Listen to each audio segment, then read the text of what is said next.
But what do we need to be doing now? How do we repurpose the staff that we have today?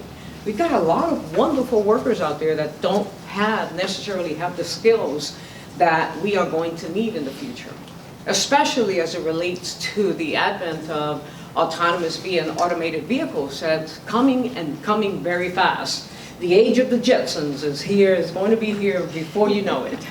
And it's coming and it's here now, but certainly not the way that we're going to see it in the future. So I wanted to share a couple things relative to some of the elements that we deal with today. So the current workforce that we have, so think about not just HNTV, but in the country, is at risk because the baby boomers are retiring and retiring quickly.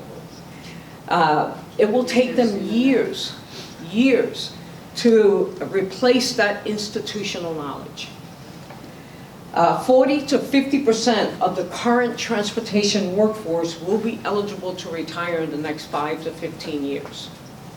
If we are not preparing that workforce today, if we are not helping to transition that institutional knowledge, I think it was this gentleman that said, we will fall behind.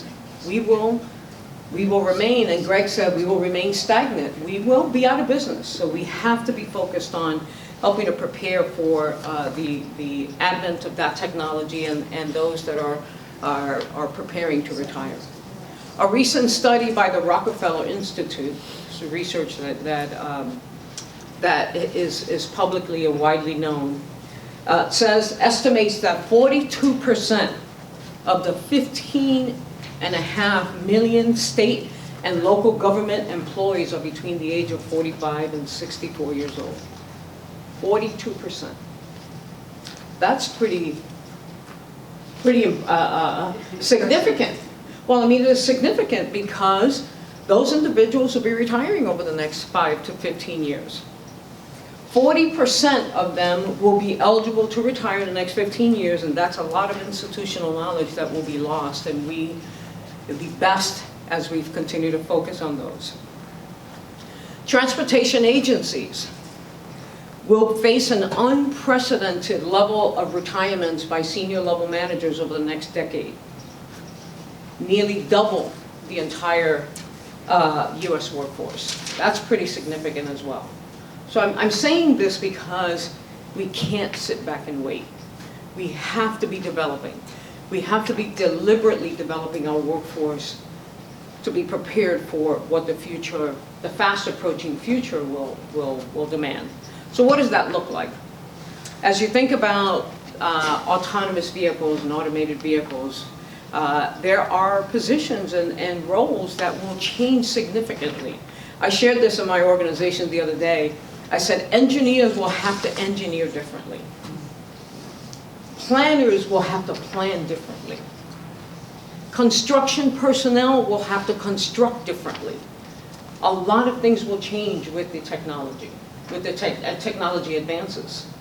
So whereas the planners are planning for expansion of roads because of growing population, well, a lot of the growing population are millennials that frankly don't even own cars. They rely on public transportation. So you'll have to think about that differently.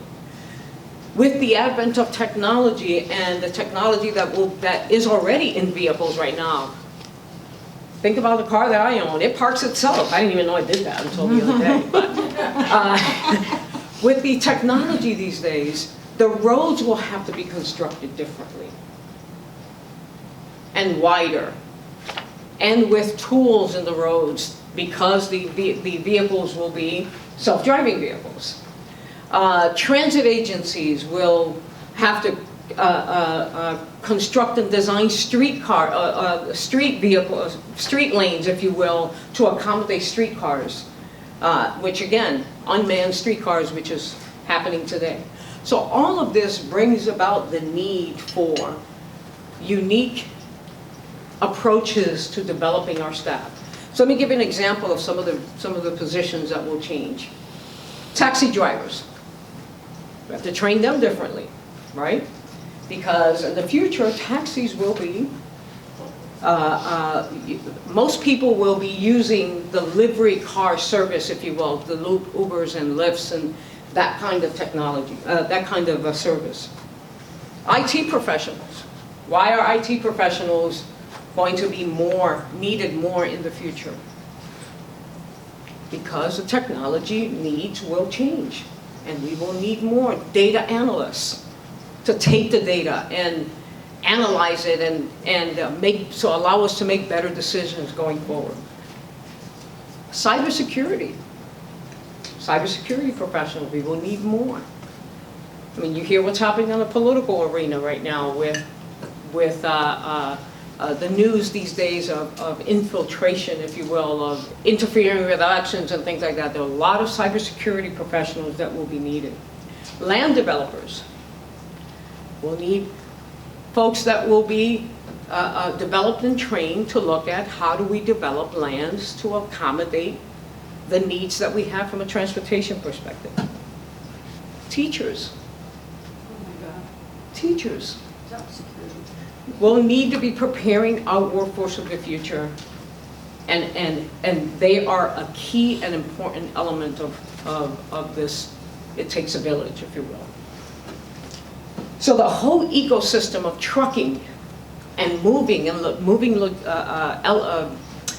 transit and transport, that whole logistics element, that ecosystem will require a new set of skills that will be needed. So we have to work with each other to ensure that we are developing the workforce of the future as well.